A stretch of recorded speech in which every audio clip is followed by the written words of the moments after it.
Assalamualaikum warahmatullahi wabarakatuh. Perkenalkan, nama saya Apriliana Dwi Kristanti dari Prodi Manajemen. Pada kesempatan ini, saya akan memaparkan hasil ujian tengah semester saya pada mata kuliah Ekonomi Mikro. Salah satu kebijakan pemerintah dalam mewujudkan kesejahteraan masyarakat adalah melalui pengembangan sektor UMKM, yang merupakan pilar penting dalam perekonomian nasional karena potensi dan kontribusinya yang sangat besar. UMKM sendiri menyumbang secara signifikan terhadap PDB dan menciptakan lapangan kerja. Mengingat peran penting UMKM, pemerintah menerapkan berbagai kebijakan yang mendukung perkembangan sektor ini untuk mendapatkan pembiayaan, salah satunya melalui program kredit usaha rakyat. Digagas pada era Presiden ke-6 Susilo Bambang Yudhoyono, program kredit usaha rakyat diluncurkan pada November 2007 dengan dilandasi keluarnya instruksi Presiden nomor 6 tahun 2007. Hal ini bertujuan memperluas akses usaha mikro, kecil, dan menengah agar dapat menikmati kredit perbankan serta meningkatkan produksi pada sektor real di Indonesia. Kredit usaha rakyat sendiri bersumber dari dana perbankan yang disediakan untuk keperluan modal kerja dan investasi dan disalurkan kepada pelaku UMKM, perorangan, dan atau kelompok usaha dalam wadah koperasi yang memiliki usaha visible tetapi belum bankable. Pada perkembangannya, program KUR sendiri mengalami perubahan skema pemberian subsidi. Periode pertama penyaluran KUR yaitu pada tahun 2007 sampai dengan 2014. Subsidi KUR diberikan menggunakan mekanisme imbal jasa penjaminan atau IJP. Kemudian pada tahun 2015 melakukan evaluasi terhadap pelaksanaan KUR dengan pola penjaminan dan memutuskan bahwa skema tersebut tidak tepat sasaran. Kemudian diputuskanlah untuk pelaksanaan program KUR sejak 2015 bulan Agustus menggunakan skema subsidi bunga atau margin.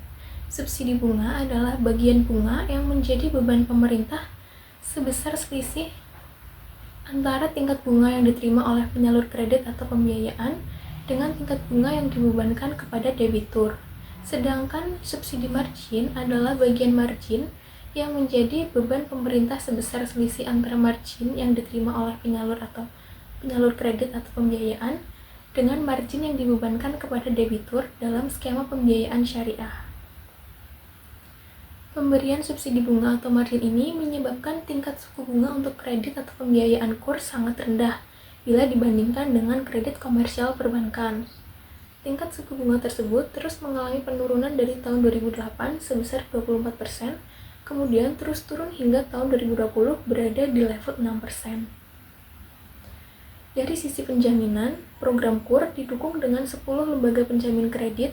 Kehadiran penjaminan pada program KUR semakin mendorong prinsip kehati-hatian selama masa penyaluran kredit atau pembiayaan kepada masyarakat.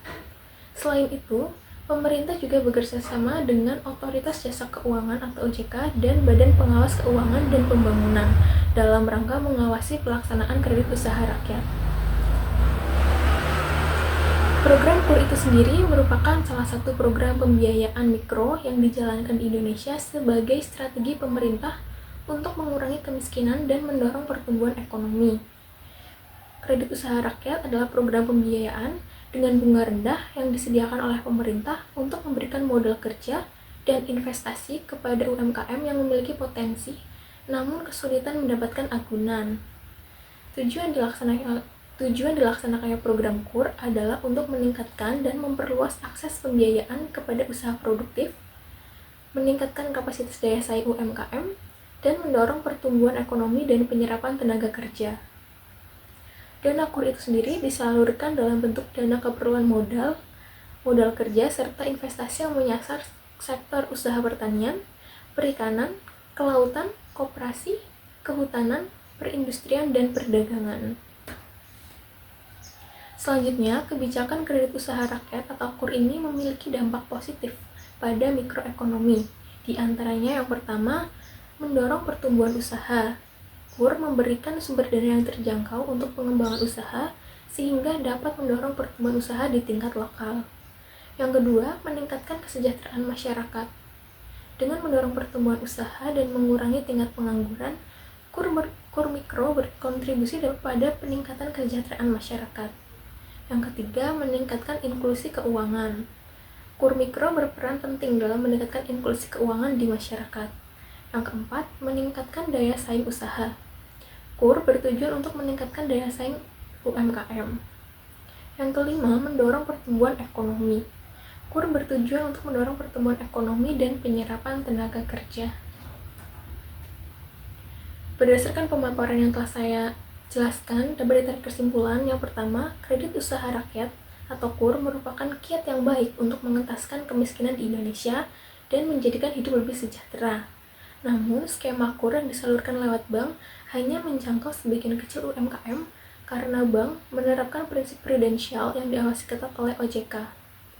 Kemudian yang kedua, pemerintah dan lembaga keuangan penyalur KUR diharapkan memperluas jangkauan program terutama kepada kelompok masyarakat atau rumah tangga miskin dan rumah tangga di pedesaan, terutama yang melakukan usaha di sektor-sektor usaha produktif seperti pertanian.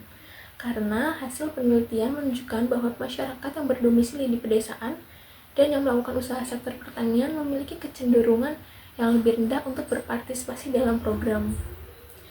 Ketiga, perlu mendorong sinergi program KUR dengan program pembiayaan mikro lain atau juga program-program pengentasan kemiskinan lainnya agar tujuan pengentasan kemiskinan dapat dicapai. Sekian presentasi dari saya. Mohon maaf apabila ada kesalahan dalam penyampaian kata dan terima kasih. Wassalamualaikum warahmatullahi wabarakatuh.